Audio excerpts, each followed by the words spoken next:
అందరికీ నమస్కారం. సర్కారు వారి మీడియాకు స్వాగతం.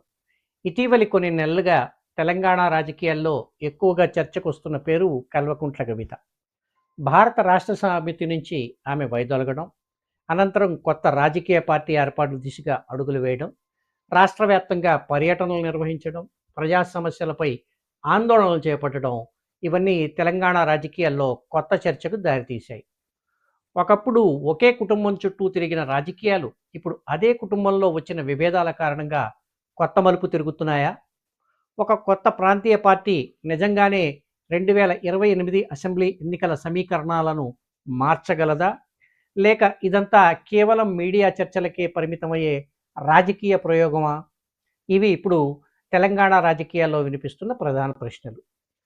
రాజకీయ పరిశీలకులు చెబుతున్న ఒక ముఖ్యమైన అంశం ఏమిటంటే, ఈ ప్రయాణం కేవలం మరో పార్టీ స్థాపన కాదు.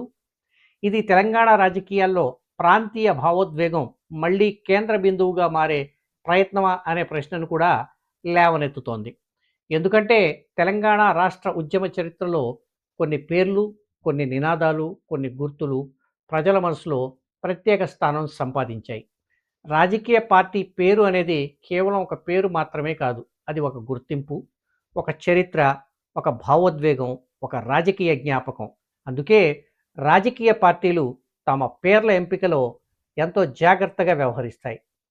విశ్లేషకుల అభిప్రాయ ప్రకారం కవిత ప్రతిపాదించిన పార్టీ పేరు కూడా అలాంటి భావోద్వేగ అనుసంధానాన్ని తిరిగి ప్రజల్లోకి తీసుకురావాలనే ప్రయత్నంగా కనిపిస్తోందని చెబుతున్నారు. అయితే ఇదే విషయంపై భిన్నాభిప్రాయాలు కూడా ఉన్నాయి. కవిత మద్దతుదారులు మాత్రం తెలంగాణ రాష్ట్ర ఉద్యమానికి సంబంధించిన అసలు ఆత్మను తిరిగి ప్రజల ముందుకు తీసుకురావడమే తమ లక్ష్యమని చెబుతున్నారు. మరోవైపు భారత రాష్ట్ర సమితి నాయకత్వం మాత్రం ఇది ఉద్యమ వారసత్వాన్ని రాజకీయంగా వినియోగించుకునే ప్రయత్నమని ఆరోపిస్తోంది. ఈ రెండు వాదనల్లో ఏది నిజమో అది ఇప్పుడే నిర్ణయించడం సాధ్యం కాదు. ఎందుకంటే చివరకు నిర్ణయం తీసుకునేది రాజకీయ పార్టీలు కాదు, ప్రజలే. అయితే ఒక విషయం మాత్రం స్పష్టంగా కనిపిస్తోంది. తెలంగాణలో ప్రాంతీయ రాజకీయాల చుట్టూ మరోసారి చర్చ మొదలైంది. 2001లో తెలంగాణ రాష్ట్ర సాధనే ఏకైక లక్ష్యంగా తెలంగాణ రాష్ట్ర సమితి ఏర్పడింది. అప్పుడు పార్టీ పేరు కేవలం 3 అక్షరాలు కాదు, అది ఒక ఉద్యమానికి ప్రతీక. తర్వాత 2004 యూపీఏతో పొత్తు, 2009 ఉద్యమం, డిసెంబర్ 9 ప్రకటన, 2014లో తెలంగాణ రాష్ట్ర ఏర్పాటు. అదే ఉద్యమం అధికారంగా మారింది. దాదాపు 10 ఏళ్ల పాటు రాష్ట్ర రాజకీయాలను ప్రభావితం చేసింది. 2022లో టీఆర్ఎస్ పేరు బీఆర్ఎస్గా మారింది. అక్కడి నుంచే కొత్త రాజకీయ చర్చ మొదలైంది. తెలంగాణ పేరు ఎందుకు తొలగించారు? జాతీయ రాజకీయాల కోసమా, లేక పార్టీ విస్తరణ కోసమా అనే చర్చ అప్పుడే మొదలైంది. ఇప్పుడు కవిత కొత్త పార్టీ నేపథ్యంలో ఆ చర్చ మళ్ళీ ముందుకొచ్చింది. ఇప్పుడు ప్రధానమైన అంశం ఏమిటంటే, కొత్త పార్టీ పెట్టడం ఒకటి, దాన్ని ఎన్నికల్లో విజయవంతం చేయడం మరొకటి. భారత ఎన్నికల చరిత్రను పరిశీలిస్తే కొత్త పార్టీ ఏర్పాటు చేయడం కంటే గ్రామ స్థాయిలో బూత్ కమిటీలు ఏర్పాటు చేయడం, ప్రతి నియోజకవర్గంలో బలమైన నాయకత్వాన్ని తయారు చేయడం, వేలాది మంది కార్యకర్తలను సమీకరించడం, ఎన్నికల నిర్వహణకు అవసరమైన వ్యవస్థను నిర్మించడం, ఇవన్నీ మరింత క్లిష్టమైన ప్రక్రియలు. కేవలం భారీ సభలు నిర్వహించడం వల్ల మాత్రమే ఎన్నికల్లో గెలవలేరు. అలాగే సోషల్ మీడియాలో చర్చలు ఎక్కువగా ఉండడం కూడా ఓట్లుగా మారతాయని చెప్పలేం. ఎన్నికల రోజు పోలింగ్ కేంద్రం వద్ద కార్యకర్త ఉండాలి. ప్రతి గ్రామంలో పార్టీ గుర్తు తెలిసి ఉండాలి. ఇవన్నీ, అలాగే ప్రతి నియోజకవర్గంలో అభ్యర్థి బలంగా ఉండాలి. ఇవన్నీ ఒక కొత్త రాజకీయ పార్టీకి అతిపెద్ద సవాళ్ళు. అందుకే రాజకీయ విశ్లేషకుల్లో చాలామంది 2028 ఎన్నికల్లో కొత్త పార్టీ అధికారంలోకి వస్తుందా లేదా అనే ప్రశ్న కంటే, ఆ పార్టీ ఎంత మేరకు ఓట్ల సమీకరణాన్ని ప్రభావితం చేస్తుంది అనే ప్రశ్నకే ఎక్కువ ప్రాధాన్యం ఇస్తున్నారు. ఎందుకంటే భారత ఎన్నికల వ్యవస్థలో గెలుపు ఎప్పుడూ అత్యధిక ఓట్లు సాధించిన పార్టీదే. అయితే అందుకోసం 50% ఓట్లు రావాల్సిన అవసరం లేదు. మిగిలిన పార్టీల మధ్య ఓట్లు ఎలా చీలుతాయన్నదే చాలా సందర్భాల్లో ఫలితాలను నిర్ణయిస్తుంది. అందుకే ఒక కొత్త పార్టీ సాధించిన ప్రతి ఓటుతో ఆ పార్టీ గెలవకపోయినా మరో పార్టీ గెలుపు లేదా ఓటమిపై ప్రభావం చూపే అవకాశం ఉంటుంది. అసలు ఇదే ఇప్పుడు తెలంగాణ రాజకీయాల్లో జరుగుతున్న ప్రధానమైన చర్చ. కల్వకుంట్ల కవిత కొత్త రాజకీయ పార్టీ వచ్చే ఎన్నికల్లో ప్రభావం చూపితే దానివల్ల ఎక్కువ రాజకీయ నష్టం ఎవరికి జరిగే అవకాశం ఉంది అనేదే ఇప్పుడు అసలు ప్రశ్న. భారత రాష్ట్ర సమితికా, కాంగ్రెస్ పార్టీకా, లేక భారతీయ జనతా పార్టీకా? ఈ ప్రశ్నకు ఇప్పుడే ఖచ్చితమైన సమాధానం చెప్పడం ఎవరికీ సాధ్యం కాదు. ఎందుకంటే 2028 ఎన్నికలకు ఇంకా సమయం ఉంది. అప్పటికి రాజకీయ పరిస్థితులు మారవచ్చు, ప్రజల అభిప్రాయాలు మారవచ్చు, పార్టీల వ్యూహాలు కూడా మారవచ్చు. కానీ ప్రస్తుతం రాజకీయ విశ్లేషకుల చర్చలను పరిశీలిస్తే ఒక ఆసక్తికరమైన విశ్లేషణ కనిపిస్తుంది. వీరిలో ఎక్కువ మంది అభిప్రాయపడుతున్నది ఏమిటంటే, కవిత పార్టీ మొదట ప్రభావితం చేసే అవకాశం ఉన్న పార్టీ భారత రాష్ట్ర సమితి అనే. దీనికి వారు చెబుతున్న కారణం కూడా ఉంది. కొత్త పార్టీ ప్రధానంగా తెలంగాణ ప్రాంతీయ భావజాలాన్ని ముందుకు తీసుకువెళ్తే దాని ప్రభావం బీఆర్ఎస్కు మద్దతు ఇచ్చిన ఓటర్లపైనే ఎక్కువగా ఉండే అవకాశం ఉందనేది వారి అంచనా. ప్రత్యేకంగా తెలంగాణ ఉద్యమంలో పాల్గొన్న కార్యకర్తలు, ఉద్యమ చరిత్రతో భావోద్వేగ అనుబంధం కలిగిన కుటుంబాలు, గ్రామీణ ప్రాంతాల్లో ప్రాంతీయ రాజకీయాలను బలంగా విశ్వసించే వర్గాలు, ఇలాంటి ఓటర్లలో కొత్త రాజకీయ ప్రత్యామ్నాయం చర్చకు రావచ్చని విశ్లేషకులు భావిస్తున్నారు. అయితే ఇదంతా ఒక అంచనా మాత్రమే. ఎన్నికల వరకు ప్రజల నిర్ణయం ఎలా మారుతుందో ఇప్పుడే చెప్పడం సాధ్యం కాదు. ఇక్కడ మరో కోణం కూడా ఉంది. భారత రాష్ట్ర సమితికి ఇది కేవలం ఎన్నికల పోటీ మాత్రమే కాదు, పార్టీ అంతర్గత ఐక్యతకు సంబంధించిన పరీక్ష కూడా కావచ్చు. భారత రాజకీయ చరిత్రను చూస్తే ఒకే కుటుంబం లేదా ఒకే పార్టీ నుంచి విడిపోయి కొత్త పార్టీలు ఏర్పడడం కొత్త విషయం కాదు. ఆంధ్రప్రదేశ్లో ప్రజారాజ్యం పార్టీ, ఆ మాటకొస్తే తెలుగుదేశం కూడా. మహారాష్ట్రలో శివసేన నుంచి మహారాష్ట్ర నవనిర్మాణ సేన, తర్వాత శివసేనలోనే మరో విభజన, జాతీయ కాంగ్రెస్ పార్టీలో జరిగిన చీలిక, ఇలాంటి పరిణామాలు గతంలోనూ జరిగాయి. అయితే ప్రతి విభజన ఒకేలా ఉండలేదు. కొన్ని కొత్త పార్టీలు వేగంగా ఎదిగాయి, కొన్ని ప్రభావం చూపిన అధికారంలోకి రాలేకపోయాయి, మరికొన్ని కాలక్రమంలో మళ్ళీ పెద్ద పార్టీలలో కలిసిపోయాయి. అందుకే కేవలం పార్టీ ఏర్పడిందనే కారణంతో లేదా కుటుంబ విభేదాలు వచ్చాయనే కారణంతో ఎన్నికల ఫలితాలను ఇప్పుడే అంచనా వేయడం కష్టం.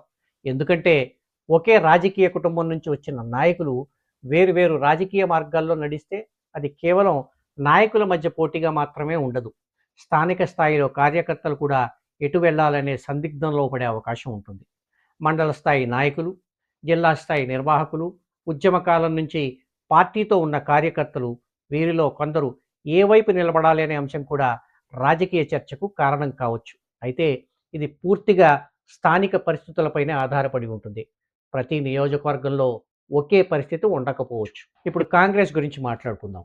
కొంతమంది భావిస్తున్నట్టు కొత్త పార్టీ రావడం వల్ల కాంగ్రెస్కు ఎలాంటి ప్రభావం ఉండబోదని చెప్పడం కూడా సరైంది కాదు. ఎందుకంటే ప్రస్తుతం అధికారంలో ఉన్న పార్టీగా కాంగ్రెస్ సహజంగానే ప్రజల అంచనాలను ఎదుర్కొంటుంది. ఉద్యోగాల భర్తీ, యువత ఉపాధి, వ్యవసాయ విధానాలు, సంక్షేమ పథకాలు, మహిళా సంక్షేమం, ఇలాంటి అంశాలపై ప్రభుత్వం ఎంతవరకు హామీలు అమలు చేస్తుందనే దానిపై ప్రజల అభిప్రాయం ఆధారపడి ఉంటుంది. ఇలాంటి సమయంలో ప్రభుత్వంపై విమర్శలు చేసే మరో ప్రాంతీయ పార్టీ బలపడితే కొన్ని ప్రాంతాల్లో కాంగ్రెస్ ఓటు బ్యాంకుపై కూడా ప్రభావం చూపే అవకాశం ఉందనేది పరిశీలకుల అభిప్రాయం. అయితే ఆ ప్రభావం ఎంత ఉంటుంది? అది రాష్ట్ర వ్యాప్తంగా ఉంటుందా, లేక కొన్ని నియోజకవర్గాలకు మాత్రమే పరిమితం అవుతుందా అనే ప్రశ్నలకు ఇప్పుడే సమాధానం చెప్పడం తొందరపాటు అవుతుంది. ఇప్పుడు రాజకీయంగా అత్యంత ఎక్కువ చర్చకు వస్తున్న మరో ప్రశ్న, కవిత రాజకీయ ప్రయాణం వల్ల భారతీయ జనతా పార్టీకి పరోక్షంగా లాభం కలుగుతుందా? ఈ ప్రశ్నకు సంబంధించి సోషల్ మీడియాలోనూ, రాజకీయ వేదికలపైన, టీవీ చర్చల్లోనూ వివిధ రకాల అభిప్రాయాలు వినిపిస్తున్నాయి. అయితే ఇక్కడ ఒక ముఖ్యమైన విషయం గుర్తుంచుకోవాలి. ఇప్పటి వరకు కవిత పార్టీకి, భారతీయ జనతా పార్టీకి మధ్య ఎలాంటి అధికారిక రాజకీయ అవగాహన ఉందని నిరూపించే ఆధారాలు ప్రజలకు అందుబాటులో లేవు. కాబట్టి అలాంటి నిర్ధారణలు చేయడం సరైన జర్నలిజం కాదు. అయితే రాజకీయ విశ్లేషకులు మరో కోణాన్ని ప్రస్తావిస్తున్నారు. అది ఎన్నికల గణితం. మన దేశంలో అమల్లో ఉన్న ఎన్నికల విధానాన్ని ఫస్ట్ పాస్ట్ ది పోస్ట్ వ్యవస్థ అంటారు. అంటే ఎక్కువ ఓట్లు పొందిన అభ్యర్థి గెలుస్తాడు. 50% ఓట్లు తప్పనిసరిగా రావాల్సిన అవసరం లేదు. కొన్ని సందర్భాల్లో కేవలం కొన్ని ఓట్ల తేడాతోనే గెలుపు ఓటములు నిర్ణయం అవుతాయి. ఇక్కడే కొత్త పార్టీలు కీలకంగా మారతాయి. ఒక కొత్త పార్టీ రాష్ట్ర వ్యాప్తంగా అధికారంలోకి రాకపోయినా కొన్ని నియోజకవర్గాల్లో 3%, 4%, 5% ఓట్లను ఆకర్షిస్తే అది ప్రధాన పార్టీల మధ్య గెలుపు తేడాను మార్చే అవకాశం ఉంటుంది. ఇది కేవలం తెలంగాణలో మాత్రమే కాదు, మన దేశంలోని అనేక రాష్ట్రాల్లో గతంలో కూడా ఇలాంటి పరిస్థితులు కనిపించాయి. చాలామంది 3%, 5% ఓట్లు అంటే చిన్న విషయమే అనుకుంటారు. కానీ ఎన్నికల గణితం అలా ఉండదు. ఒక రాష్ట్రంలో మొత్తం ఓట్ల శాతం ఒకలా ఉంటుంది. కానీ ప్రతి నియోజకవర్గంలో పోటీ వేరు. ఒక నియోజకవర్గంలో 1000 ఓట్లు, మరో చోట 5000 ఓట్లు, ఇంకో చోట 2000 ఓట్లు. ఇవే చివరకు ప్రభుత్వం ఏర్పడుతుందా లేదా అన్న దాన్ని కూడా ప్రభావితం చేసే పరిస్థితులు తీసుకురావచ్చు. అందుకే రాజకీయ పార్టీలు కొత్త పార్టీలను తేలికగా తీసుకోవు. వాటి మొత్తం ఓట్లను మాత్రమే కాదు, ఆ ఓట్లు ఎక్కడి నుంచి వస్తున్నాయన్నదే ఎక్కువగా పరిశీలిస్తాయి. అందుకే రాజకీయ విశ్లేషకులు చెబుతున్నది ఏమిటంటే, కొత్త పార్టీ గెలుస్తుందా లేదా అన్న ప్రశ్న ఒక్కటే కాదు, ఆ పార్టీ ఎక్కడ పోటీ చేస్తుంది, ఎవరితో పోటీ చేస్తుంది, ఎవరికి చెందిన సంప్రదాయ ఓటు బ్యాంకులోకి ప్రవేశిస్తుంది అన్నదే ఎన్నికల ఫలితాలను ప్రభావితం చేసే ప్రధాన అంశం. అందుకే ప్రస్తుతం తెలంగాణ రాజకీయాల్లో కవిత పార్టీ సాధించే మొత్తం ఓట్ల కంటే ఆ ఓట్లు ఎక్కడి నుంచి వస్తాయి అనే ప్రశ్నకే ఎక్కువ ప్రాధాన్యం ఇస్తున్నారు. ఎందుకంటే ప్రజాస్వామ్యంలో రాజకీయాలు కేవలం నాయకుల మధ్య పోటీ కాదు, ఓట్ల గణితం, ప్రాంతీయ సమీకరణాలు, సామాజిక వర్గాల మద్దతు, స్థానిక నాయకత్వం, ఈ 4 అంశాలు కలిసే ఎన్నికల ఫలితాన్ని నిర్ణయిస్తాయి. అందుకే 2028 ఎన్నికల దిశగా తెలంగాణ రాజకీయాలను పరిశీలిస్తున్న ప్రతి రాజకీయ పార్టీ ప్రతి కొత్త పరిణామాన్ని అత్యంత జాగ్రత్తగా గమనిస్తోంది. ఇప్పుడు ఈ మొత్తం రాజకీయ పరిణామంలో అత్యంత కీలకమైన అంశం పార్టీ చుట్టూ కొనసాగుతున్న వివాదం. రాజకీయాల్లో సిద్ధాంతాలు ఎంత ముఖ్యమో కొన్ని సందర్భాల్లో పార్టీ పేరు కూడా అంతే ముఖ్యం అవుతుంది. ఎందుకంటే ఒక పేరు కేవలం అక్షరాల సమాహారం కాదు, అది ఒక రాజకీయ గుర్తింపు, ఒక చరిత్ర, ఒక ఉద్యమం, ఒక భావోద్వేగం, ఒక తరం జ్ఞాపకం. అందుకే కొత్త రాజకీయ పార్టీ పేరుపై అభ్యంతరాలు వ్యక్తం కావడం, ఈ అంశం ఎన్నికల సంఘం పరిశీలనలోకి వెళ్ళడం రాజకీయంగా కూడా పెద్ద చర్చకు దారితీసింది. కవిత తన పార్టీ కోసం ప్రతిపాదించిన పేరుపై పెద్ద సంఖ్యలో అభ్యంతరాలు ఎన్నికల సంఘానికి అందినట్టు సమాచారం. ఈ అంశంపై తుది నిర్ణయం తీసుకునే అధికారం పూర్తిగా భారత ఎన్నికల సంఘానిదే. అందువల్ల ఎలాంటి నిర్ణయం వస్తుందో ముందుగానే చెప్పడం సాధ్యం కాదు. అయితే రాజకీయ విశ్లేషకులు ఈ పరిణామాన్ని 2 కోణాల్లో పరిశీలిస్తున్నారు. మొదటి కోణం భావోద్వేగ రాజకీయాలు, రెండో కోణం ఎన్నికల బ్రాండింగ్. ఒక రాజకీయ పార్టీ పేరు ప్రజల్లో ఇప్పటికే బలమైన గుర్తింపును సంపాదించి ఉంటే, కొత్తగా ఏర్పడే పార్టీకి అదే స్థాయి గుర్తింపు తీసుకురావడానికి సంవత్సరాల సమయం పట్టొచ్చు. ఒకవేళ ఎన్నికల సంఘం ఇప్పుడు కవిత ప్రతిపాదించిన పేరును మార్చాలని సూచిస్తే, కొత్త పార్టీ పూర్తిగా కొత్త పేరుతో ప్రజల్లోకి వెళ్లాల్సి రావచ్చు. దీనిని రాజకీయ వ్యూహకర్తలు రీబ్రాండింగ్ ఛాలెంజ్ అని కూడా వివరణిస్తుంటారు. అంటే ఇప్పటికే ప్రజలకు తెలిసిన ఒక గుర్తింపుతో ముందుకు వెళ్ళే అవకాశం తగ్గిపోవడం, దాని స్థానంలో కొత్త పేరు, కొత్త ఎన్నికల గుర్తు, కొత్త ప్రచార వ్యూహంతో ప్రజల్లోకి వెళ్లాల్సి రావడం.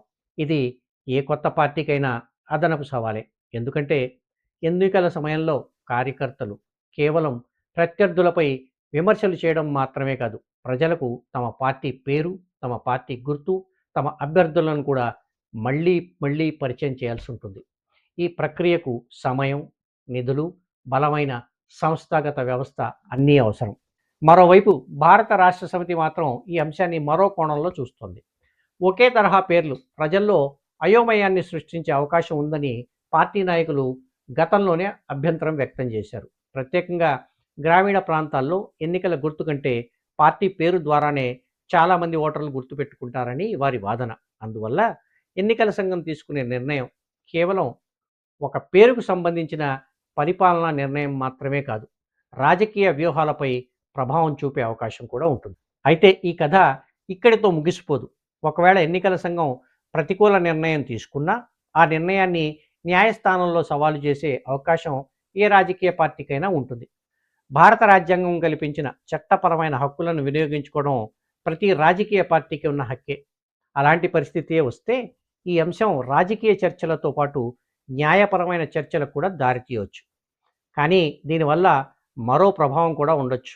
పార్టీ గుర్తు, పార్టీ పేరు, సంస్థాగత నిర్మాణం, ఇవన్నీ ఖరారు కావడానికి ఆలస్యం అయితే ఎన్నికల సన్నాహకాలపై కూడా దాని ప్రభావం పడే అవకాశం ఉంటుంది. ఇప్పుడు చివరగా ఒక ముఖ్యమైన విషయం, 2028 తెలంగాణ అసెంబ్లీ ఎన్నికల్లో ఇప్పటి నుంచే ఎవరు గెలుస్తారు అనే చెప్పే పరిస్థితి లేదు. ఇక్కడ 4 ప్రధాన అంశాలను పరిగణలోకి తీసుకోవాలి. మొదటిది, కొత్త పార్టీ ప్రభావం పరిమితంగా ఉండి ప్రధానంగా పోటీ కాంగ్రెస్, భారత రాష్ట్ర సమితిల మధ్య కొనసాగడం. రెండోది, కొన్ని ప్రాంతాల్లో కొత్త పార్టీ ప్రభావం చూపి త్రిముఖ పోటీకి అవకాశం ఏర్పడడం. మూడోది, ప్రాంతీయ ఓట్లు మరింత ఓట్లు చీలిపోవడం వల్ల కొన్ని నియోజకవర్గాల్లో ఊహించని ఫలితాలు రావడం. నాలుగోది, ఎన్నికలకు ముందు రాజకీయ పొత్తులు, నాయకుల మార్పులు, స్థానిక సమీకరణాలు. ఈ 4 అవకాశాల్లో ఏది నిజమవుతుందో అది రాబోయే 2 సంవత్సరాల రాజకీయ పరిణామాలపై ఆధారపడి ఉంటుంది. రాజకీయాలు చాలా వేగంగా మారుతుంటాయి. ఈరోజు ప్రత్యర్థులుగా ఉన్నవారు రేపు మిత్రులుగా మారవచ్చు. ఈరోజు మిత్రులుగా ఉన్నవారు రేపు ప్రత్యర్థులుగా మారవచ్చు. ప్రజల సమస్యలు, ఆర్థిక పరిస్థితులు, సంక్షేమ పథకాల అమలు, వ్యవసాయ పరిస్థితులు, ఉద్యోగాల కల్పన, ప్రాంతీయ భావోద్వేగాలు, జాతీయ రాజకీయాల ప్రభావం, ఈ అంశాలన్నీ కలిసే ఎన్నికల ఫలితాలను నిర్ణయిస్తాయి.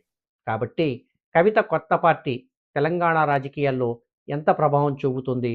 బీఆర్ఎస్ తన సాంప్రదాయ ఓటు బ్యాంకును నిలబెట్టుకోగలదా? కాంగ్రెస్ అధికార వ్యతిరేకతను సమర్థవంతంగా ఎదుర్కోగలదా? భారతీయ జనతా పార్టీ తన రాజకీయ విస్తరణను కొనసాగించగలదా? ఈ ప్రశ్నలన్నిటికీ సమాధానం ఇప్పుడే ఎవరి దగ్గర లేదు. కానీ ఒక విషయం మాత్రం స్పష్టంగా కనిపిస్తోంది. తెలంగాణ రాజకీయాలు ఇప్పుడు ద్విముఖ పోటీ నుంచి బహుముఖ పోటీ వైపు అడుగులు వేస్తున్నట్టు సంకేతాలు కనిపిస్తున్నాయి. అలాంటి పరిస్థితుల్లో ఎన్నికల్లో గెలుపు కేవలం ఎవరు ఎక్కువ ఓట్లు సాధించారన్న దానిపైనే ఆధారపడదు. ఓట్లు ఎక్కడి నుంచి వస్తున్నాయి, ఎవరి ఓట్లు ఎవరికి మారుతున్నాయి, ఏ సామాజిక వర్గం ఎటువైపు మొగ్గు చూపుతోంది, ఏ నియోజకవర్గంలో స్థానిక సమీకరణాలు ఎలా మారుతున్నాయి, ఇలాంటి అంశాలన్నీ కూడా అంతే కీలకంగా మారతాయి. చివరిగా, రాజకీయ విశ్లేషణ అంటే భవిష్యత్తును ప్రకటించడం కాదు.